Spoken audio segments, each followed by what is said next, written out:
क्या आपने कभी सोचा है कि एक ब्लैक होल की गुरुत्वाकर्षण शक्ति कितनी प्रबल होती है?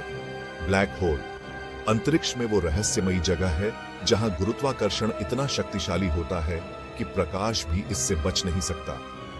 कल्पना करो, एक ऐसा पिंड जिसका गुरुत्वाकर्षण इतना तेज है कि वो अपने ही भार के नीचे सिमटकर एक बिंदु बन जाता है। इसे हम सिंगुलैरिटी कहते हैं।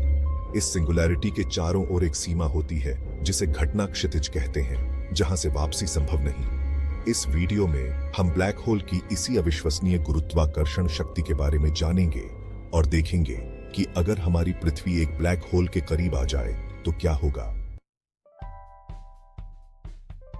ब्लैक होल के गुरुत्वाकर्षण को समझने के लिए हमें पहले घटना क्षितिज को समझना होगा।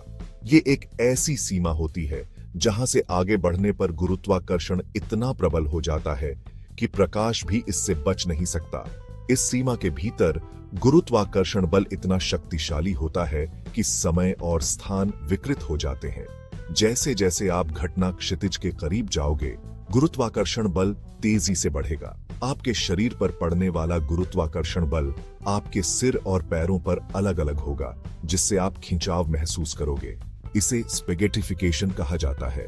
अंततः आप ब्लैक होल के केंद्र में स्थित सिंगुलैरिटी पर पहुंचोगे। यहां पर गुरुत्वाकर्षण बल अनंत हो जाता है और समय और स्थान का अपना अस्तित्व ही खत्म हो जाता है। यह समझना जरूरी है कि ब्लैक होल सिर्फ विशालकाय वैक्यूम क्लीनर नहीं है जो अपने आसपास की हर चीज को निगल जाते हैं। ब्लैक होल का गुरुत्वाकर्षण उतना ही होता है जितना उसके द्रव्यमान के हिसाब से होना चाहिए। क्या होगा अगर एक ब्लैक होल हमारे सौर मंडल में प्रवेश करे, लेकिन इसका आकार बहुत छोटा हो, शायद एक परमाणु जितना? ये सूक्ष्म ब्लैक होल, जिन्हें माइक्रो ब्लैक होल भी कहते हैं, सैद्धांतिक रूप से संभव माने जाते हैं। इनका द्रव्यमान इतना कम होता है कि इनका गुरुत्वाकर्षण क्षेत्र भी बहुत सीमित होता है। ऐसा अनुमान है कि एक माइक्रो ब्लैक होल पृथ्वी से बिना किसी बड़े प्रभाव के गुजर सकता है। हालांकि यह क्वांटम स्तर पर कुछ प्रभाव डाल सकता है, जिसका अध्ययन अभी भी वैज्ञानिकों के लिए एक रहस्य बना हुआ है। कुछ सिद्धांतों के अनुसार micro black hole Hawking radiation नामक विकिरण छोड़ते हैं, जिससे धीरे धीरे इनका द्रव्यमान कम होता जाता है और अंततः ये वाष्पीकृत हो जाते हैं। हालांकि अभी तक माइक्रो ब्लैक होल के अस्तित्व की पुष्टि नहीं हुई है और यह एक सक्रिय शोध का विषय है। अब कल्पना करो कि हमारे सूर्य से 10 से 100 गुना बड़े तारे से बना एक ब्लैक होल हमारी पृथ्वी के करीब आता है। यह एक तारकीय द्रव्यमान वाला ब्लैक होल कहलाता है। इस स्थिति में पृथ्वी पर बहुत बुरा प्रभाव पड़ेगा।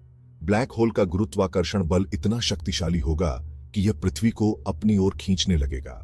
जैसे जैसे पृथ्वी ब्लैक होल के करीब जाएगी, वैसे वैसे गुरुत्वाकर्षण बल में अंतर के कारण यह विकृत होने लगेगी। पृथ्वी का वह हिस्सा जो ब्लैक होल के करीब होगा, उस पर ज्यादा गुरुत्वाकर्षण बल लगेगा और वह तेजी से उसकी ओर खींचा जाएगा। इस प्रक्रिया में पृथ्वी स्पेगेटिफिकेशन का शिकार हो जाएगी, जिसमें यह एक लंबी पतली आकृति में बदल जाएगी। अंततः पृथ्वी ब्लैक होल में समा जाएगी, जिससे उसकी सारी सामग्री ब्लैक होल के द्रव्यमान में जुट जाएगी। यह एक भयानक दृश्य होगा, लेकिन यह याद रखना जरूरी है कि ब्रह्मांड में ऐसी घटनाएं होती रहती हैं। ब्रह्मांड में सबसे विशालकाय ब्लैक होल, जिन्हें सुपरमैसिव ब्लैक होल कहते हैं, का द्रव्यमान लाखों या अरबों सूर्य के बराबर होता है। ये अधिकांश आकाशगंगाओं के केंद्र में पाए जाते हैं, जिसमें हमारी अपनी आकाशगंगा मिल्की वे भी शामिल है। सुपरमैसिव ब्लैक होल का गुरुत्वाकर्षण क्षेत्र पूरी आकाशगंगा को प्रभावित करता है। तारे और गैस के बादल इस ब्लैक होल की परिक्रमा करते हैं। यह डिस्क ब्लैक होल के चारों ओर घूमने वाली गैस और धूल का छल्ला होता है। यह डिस्क इतनी चमकदार हो सकती है कि पूरी आकाशगंगा को मात दे सकती है। प्राथमिक ब्लैक होल सैद्धांतिक ब्लैक होल हैं, जिन्हें बिग बैंग के तुरंत बाद बना माना जाता है। इनका द्रव्यमान बहुत छोटे से लेकर तारकीय द्रव्यमान वाले ब्लैक होल जितना बड़ा हो सकता है। वैज्ञानिकों का मानना है कि ब्रह्मांड में बहुत से प्राथमिक ब्लैक होल मौजूद हो सकते हैं, लेकिन अभी तक इनकी खोज नहीं हुई है। ऐसा इसलिए है क्योंकि ये बहुत छोटे और ठंडे होते हैं, जिससे इन्हें देखना मुश्किल हो जाता है। अगर पृथ्वी किसी प्राथमिक ब्लैक होल के करीब आती है तो इसके प्रभाव ब्लैक होल के द्रव्यमान पर निर्भर करेंगे। एक छोटा प्राथमिक ब्लैक होल पृथ्वी पर कोई खास प्रभाव नहीं डालेगा, जबकि एक बड़ा ब्लैक होल गंभीर गुरुत्वाकर्षण गड़बड़ी पैदा कर सकता है। प्राथमिक ब्लैक होल का अध्ययन ब्रह्मांड के शुरुआती विकास को समझने के लिए बहुत महत्वपूर्ण है। वैज्ञानिक इन रहस्यमय पिंडों के बारे में और अधिक जानने के लिए लगातार शोध कर रहे हैं। इस वीडियो में हमने ब्लैक होल के प्रकारों और उनके प्रभावों के बारे में जाना। ब्लैक होल का आकार जितना बड़ा, गुरुत्वाकर्षण बल उतना ही शक्तिशाली। एक सूक्ष्म ब्लैक होल का प्रभाव कम, जबकि एक तारकीय द्रव्यमान वाला ब्लैक होल विनाशकारी हो सकता है। सुपरमैसिव ब्लैक होल पूरी आकाशगंगा को प्रभावित कर सकता है। ब्लैक होल ब्रह्मांड का स्वाभाविक हिस्सा है और विकास में महत्वपूर्ण भूमिका निभाते हैं। इनकी शक्ति विनाशकारी हो सकती है, लेकिन ये अस्तित्व के लिए भी जरूरी है। ब्लैक होल का अध्ययन हमें ब्रह्मांड के रहस्यों को समझने में मदद करता है।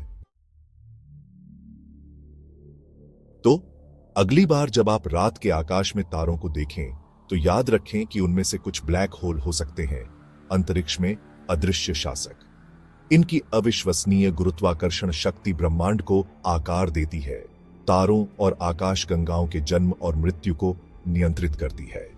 ब्लैक होल ब्रह्मांड के सबसे रहस्यमय पिंडों में से एक है।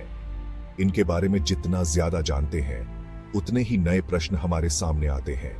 यह ब्रह्मांड के प्रति हमारी जिज्ञासा को जीवित रखता है और हमें ब्रह्मांड के असीम रहस्यों का पता लगाने के लिए प्रेरित करता है। तो आगे बढ़ो, अन्वेषण करो और ब्रह्मांड के बारे में जानने की अपनी प्यास बुझाते रहो।